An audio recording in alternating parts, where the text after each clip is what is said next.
We all have a day where we do the right things. We post, we follow up, we execute our business plan. We literally see proof that what we're doing is working. Then that night, we do the exact opposite. We binge TV, we stay up late, we eat unhealthy. Sometimes we do all of that all at once. Honestly, it's not because we don't know what to do. It's because something within us is trying to stop our momentum. Self-sabotage. The weirdest part, we're watching ourselves do it. I have a plan, stick to the plan. Still, we're blowing it up. I know we try the usual fixes. We tell ourselves we just gotta have more discipline. We gotta have a better schedule. Let's rework our schedule. I just gotta be stricter. Let's do a stricter routine. If willpower was the whole answer, we wouldn't keep repeating the whole self-sabotage thing after we have a win. So here's the twist. It's not our personality. Something else is running that self-sabotage moment. Let me show you something. I want you to think of your mind as having two parts. There's the pilot versus auto. This is running out, but autopilot. Our analytical mind is the pilot. It thinks, it plans, it's rational. Our reactive mind is autopilot. It doesn't think, it just reacts. Autopilot also doesn't ask. It just goes into play. It takes over. So the analytical mind thinks, the reactive mind reacts. Another thing, self-sabotage makes more sense when we think about something called an engram. I learned about this from a book.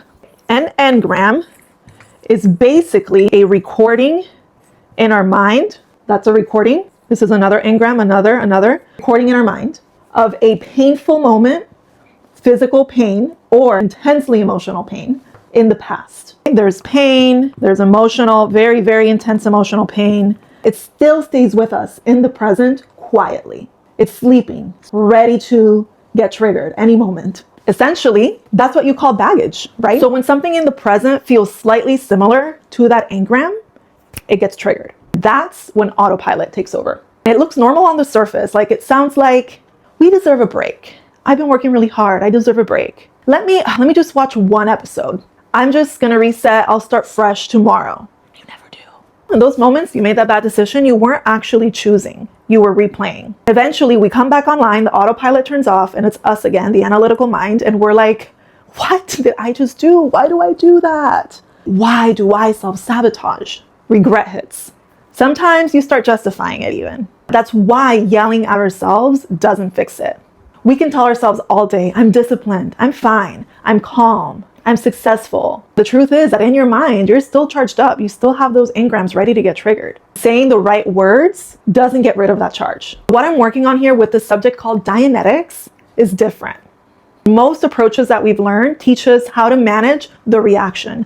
Breathing, affirmations, positive thinking, retraining your brain. What I like about Dianetics is that it's actually about removing that charge, those engrams, so that you can simply stay in the present moment and stop reacting on those triggers. It's not about changing who we are, it's about removing what's not us. It gets me really excited. If you just remember one thing from this video, it's this.